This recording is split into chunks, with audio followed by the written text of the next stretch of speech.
cette série avec ce sujet qui est très important, qui est l'islam et la propreté.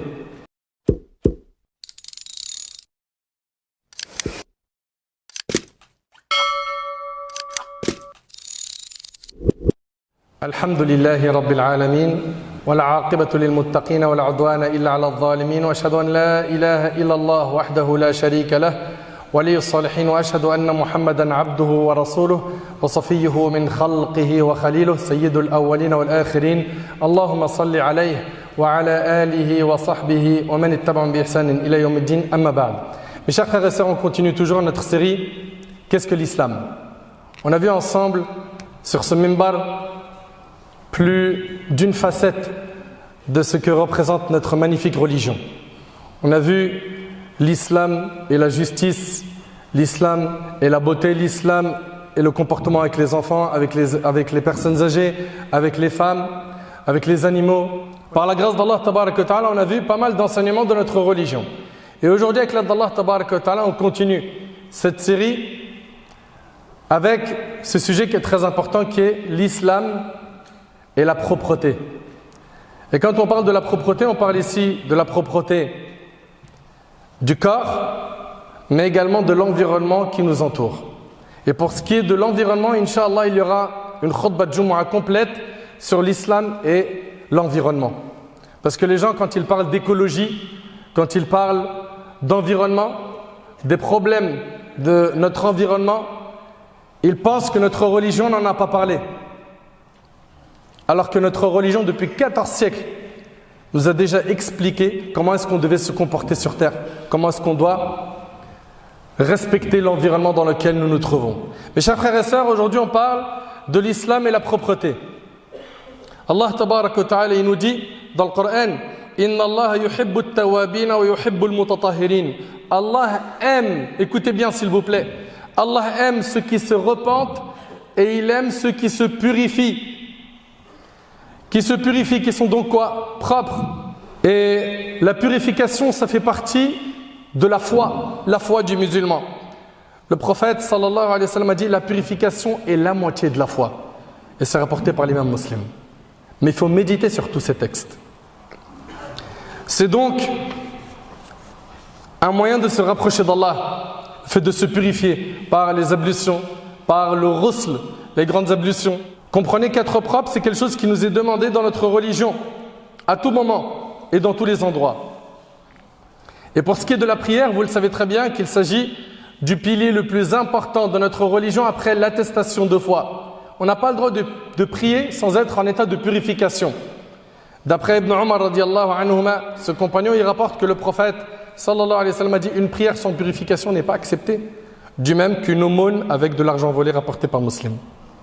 Et Allah subhanahu wa ta'ala a fait l'éloge des gens de Quba. Quba, c'est une mosquée qui se trouve pas loin de Médine. Il a dit, notre Seigneur Azza wa Jal, Fihi rijalun yuhibbuna ay yatatahharu wallahu yuhibbul mutatahhirin. Pour y prier donc, on y trouve des gens qui aiment bien se purifier. Et Allah aime ceux qui se purifient. Notre religion nous a enjoint d'être présentable quand on fait la prière, car lorsque l'on fait la prière, on est en train de dialoguer avec notre Seigneur. Et donc le musulman et la musulmane se doivent de porter de beaux vêtements, des vêtements propres, qui ne sont pas souillés. Allah subhanahu wa ta'ala, il dit Ya bani Adam, khudhu zinatakum inda kulli masjid, wa kullu washrabu wa la tusrifu innahu la yuhibbul musrifin. Ô enfants d'Adam, dans chaque lieu de prière, portez votre parure, c'est-à-dire vos habits.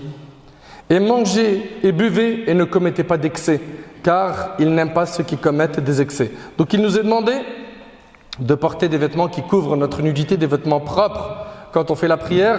Et il nous est demandé de ne pas être dans l'excès.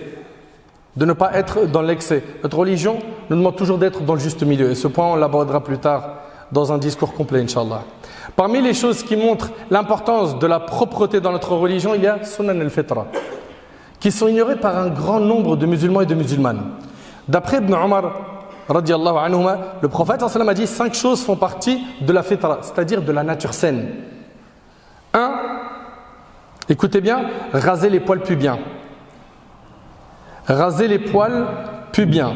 2. La circoncision. 3. Tailler les moustaches. 4. Épiler les aisselles.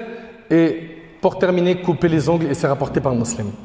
Notre religion nous demande donc d'être propre et de faire attention à ces points-là qui font partie de quoi? De Sunan al-Fitra.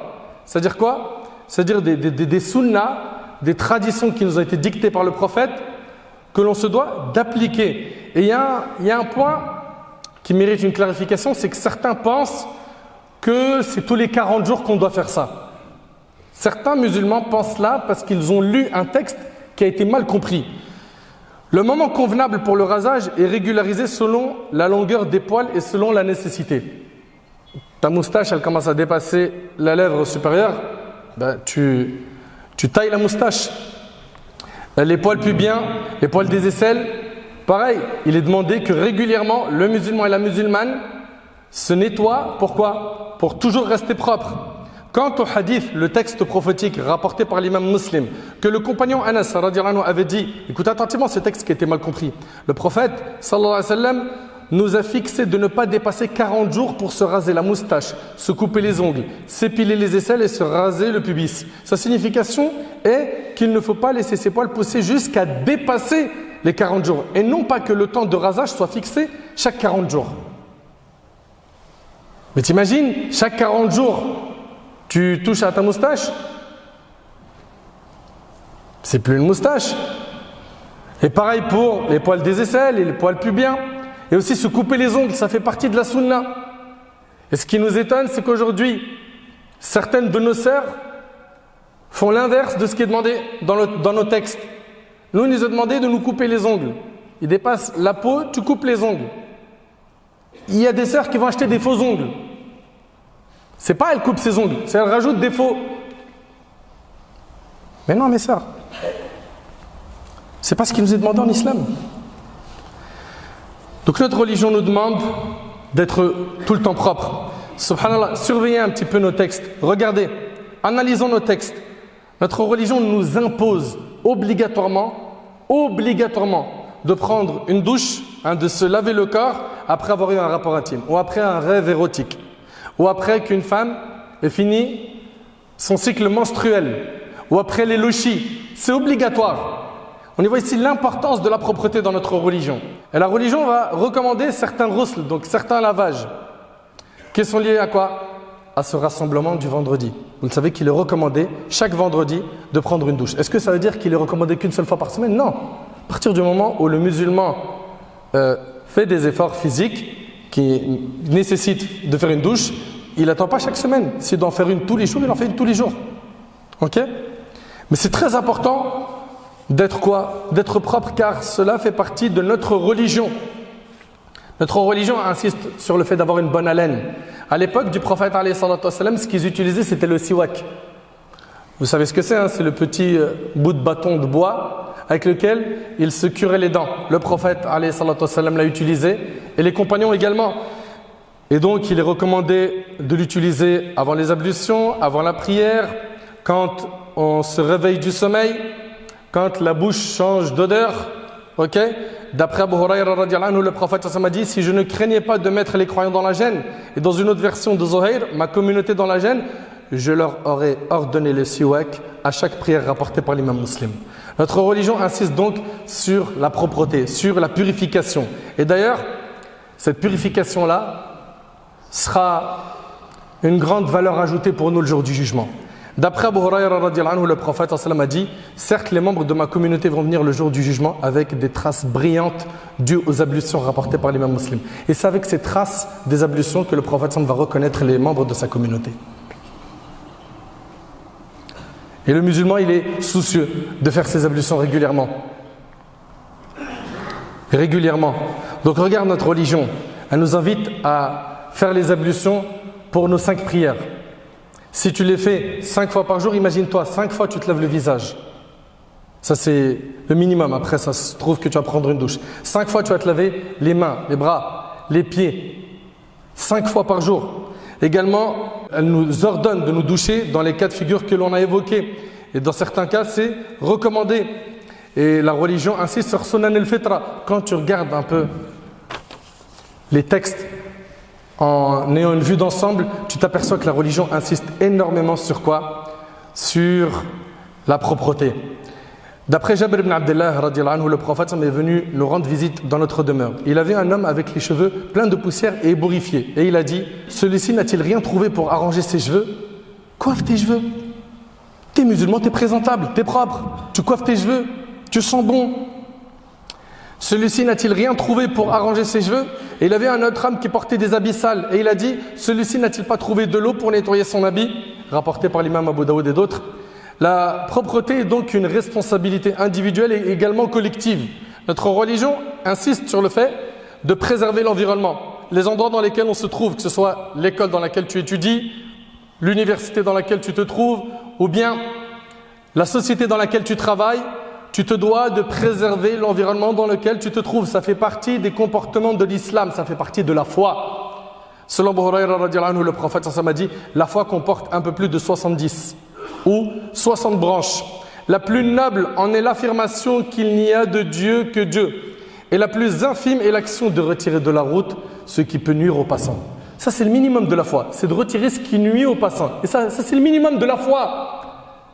Et ce qui est étonnant, subhanallah, c'est que nous, au lieu quand on marche, on voit par exemple un bout de bois, une canette, une bouteille en verre par terre qui risque de gêner les passants. Au lieu de la prendre, la jeter à la poubelle, il y en a, ils vont taper dedans avec leurs pieds, ils vont la prendre, ils vont la casser, ou lui-même il s'en fout, il passe comme si de rien n'était. Et il fait la même chose. Il a terminé sa canette, il est en train de conduire, il la jette par la fenêtre. Mais subhanallah, ça fait partie de la foi, d'enlever ce qui gêne, d'enlever ce qui nuit aux passants. Toi tu viens, tu nuis aux passants. Mais quelle religion tu pratiques? Explique-moi, c'est quoi l'islam pour toi? Ils vont manger leur sandwich, pareil, la boîte de sandwich à la poubelle. Ou bien ils vont rester dans un hall d'immeuble, ils vont manger le soir et la poubelle par terre. Les voisins, les locataires, quand ils passent le matin, ils voient c'est une ordure, leur immeuble. Des mégots de cigarettes, des joints par terre. Et qui fait ça malheureusement souvent? C'est certains de nos frères et de nos sœurs. Quelle honte! Mais si vous êtes musulman, mais respectez un minimum votre religion. C'est pas possible. Combien de personnes viennent parler à nos frères qui dans les immeubles, ils salissent les immeubles. Ils font n'importe quoi. Et ça rentre d'une oreille, ça ressort de l'autre. Des fois, ça rentre même pas d'une oreille. Ils se retrouvent avec directement de quelqu'un qui a du répondant, qui peut être agressif, vulgaire, hautain. C'est pour le bien de tout le monde. Tu te dois en islam de respecter le voisinage, c'est obligatoire. C'est écrit dans le Coran, c'est écrit dans la sunna du prophète sallallahu alayhi wa sallam. Alors toi, tu te posais des questions. Pourquoi jusqu'à maintenant, vous avez ce type de comportement? Et il n'y en a pas un pour sauver l'équipe, pour conseiller les autres. Donc ici, le minimum de la foi, c'est quoi? De retirer de la route ce qui peut nuire aux passants. La pudeur est l'une des branches de la foi rapportée par Bukhari et Muslim. Donc que ce soit une pierre qui gêne la route, un bout de bois ou autre chose comme une bouteille ou autre, écarte ces choses-là du passage. Le fait de le faire, c'est que, alhamdulillah, tu as pratiqué quelque chose qui fait partie de la foi. Et c'est ça l'islam. Donc le musulman, il fait très attention à ne pas salir l'environnement dans lequel il se trouve. Son logement, ou même l'endroit dans lequel il va travailler, ou même dans les endroits publics, les parcs, les jardins, où on vient, on mange, la poubelle elle est pleine, bah malish, on jette par terre. Et des fois on se pose même pas la question, poubelle ou pas poubelle, vas-y jette par terre, laisse le sac par terre. De toute façon, les types de la propriété de Paris, il faut bien qu'ils bossent, non? Et c'est ça que tu entends. Hein. Et de qui? De certains de nos frères, certaines de nos sœurs. Tu entends ça malheureusement? Il faut bien que la propriété de Paris elle bosse. Mais toi, tu es musulman, oui ou non? Tu es musulman, très bien. Ça signifie quoi pour toi l'islam? L'islam, c'est j'obéis à mon Seigneur, très bien. Allah subhanahu wa ta'ala il t'a demandé d'avoir ce type de comportement. T'as pas honte, franchement?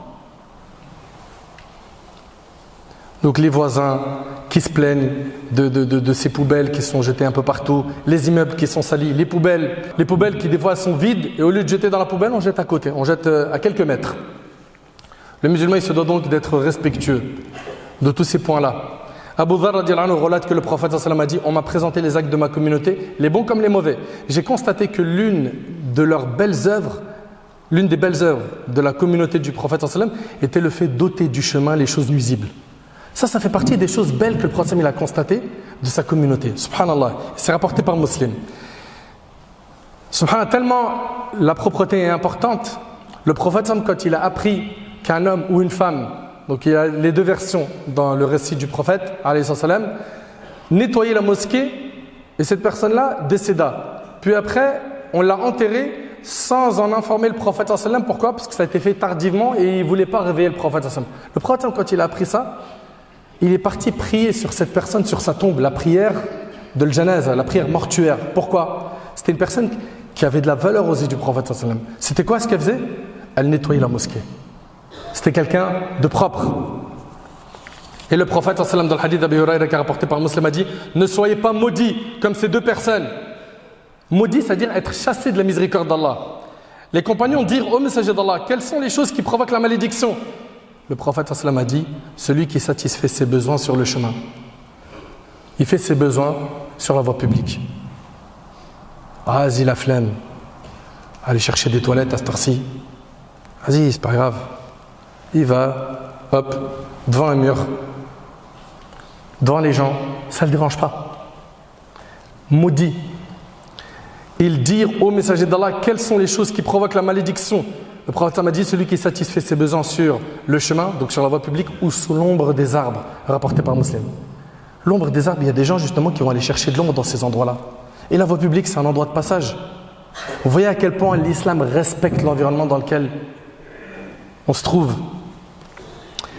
Selon Abu Hurayra radiallahu anhu, le prophète sallallahu alayhi wa sallam a dit: j'ai effectivement vu lors de son ascension miraculeuse au ciel un homme qui jouissait à volonté de tous les délices du paradis, et ce parce qu'il avait arraché un arbre du milieu d'une route où il gênait les musulmans, rapportés par l'imam Muslim. Voilà, il a enlevé un arbre qui gênait la route et ça lui a valu quoi? Le paradis. Dans une version, un homme passa devant la branche d'un arbre qui barrait la route aux passants. Il se dit: par Allah, je vais enlever cette branche pour qu'elle ne nuise plus aux musulmans. Il fut introduit pour cela au paradis. Dans une autre version, cependant que quelqu'un poursuivait sa route, voilà qu'il trouva une branche épineuse qu'il en retira. Allah loua son acte et lui accorda son absolution. Allah lui a pardonné ses péchés. Mes chers frères et sœurs, la propreté, ça fait partie de l'islam. À partir du moment où tu adores ton Seigneur, tu as accepté l'islam comme religion, Allah comme Seigneur, Muhammad alayhi salatu wassalam comme prophète, tu te dois, tu n'as plus le choix de te plier à tout ce qui a été dit aujourd'hui. Et vous n'avez plus d'excuses auprès d'Allah. C'est après tout ce que vous avez entendu, vous continuez à salir autour de vous et à semer le désordre et à détruire tout ce qui est saint et ce qui est propre, tout ce qui nous entoure. Et notre religion a insisté sur deux types de purification. La purification extérieure, on vient d'en parler, et également la purification intérieure du cœur. Le fait de vider le cœur de fausses croyances, de n'adorer qu'Allah sans rien l'associer, de s'écarter de l'hypocrisie, de la haine, des mauvais comportements haineux. Notre religion nous invite à être propre, même dans l'apparence, à être propre également dans ce qu'on consomme, dans ce qu'on mange. Vous avez vu un peu aujourd'hui ce qu'on mange? On se détruit le corps. C'est nous-mêmes qui provoquons nos diabètes et nos cholestérols très rapidement en claquant des doigts, en mangeant n'importe quoi. Et notre religion, subhanallah, si seulement on se plie à la religion, on serait propre et clean dans tout. Dans tout. Mais non, on s'est éloigné. Allah tabarak wa ta'ala dit, c'est avec ça qu'on termine: Ma yuridu Allahu liyaj'ala alaykum min haraj, walakin yuridu liyutahhirakum wa liyutimma ni'matahu alaykum la'allakum tashkurun. Allah ne veut pas vous imposer quelques gênes, mais il veut vous purifier et parfaire sur vous son bienfait. Peut-être serez-vous reconnaissants. Craignons donc Allah et sachez que la religion, c'est pas qu'une croyance, c'est une croyance, c'est des paroles qu'on prononce, et c'est aussi des actions qui viennent des membres. Que chacun d'entre nous fasse le nécessaire pour purifier son cœur et pour purifier son corps et faire le nécessaire pour être une cause de propreté là où on se trouve. Ça, c'est l'islam. Ne pas respecter ça, c'est de mettre de côté les commandements divins et après on récolte que ce que l'on sème. On récolte que ce que l'on sème. J'implore Allah tabarak wa ta'ala de parfaire notre comportement. J'implore Allah azza wa jal de nous faciliter d'écouter attentivement les rappels et de les mettre en pratique. J'implore Allah tabarak wa ta'ala de nous pardonner, de nous purifier. J'implore Allah subhanahu wa ta'ala de nous accorder la piété, la sainteté.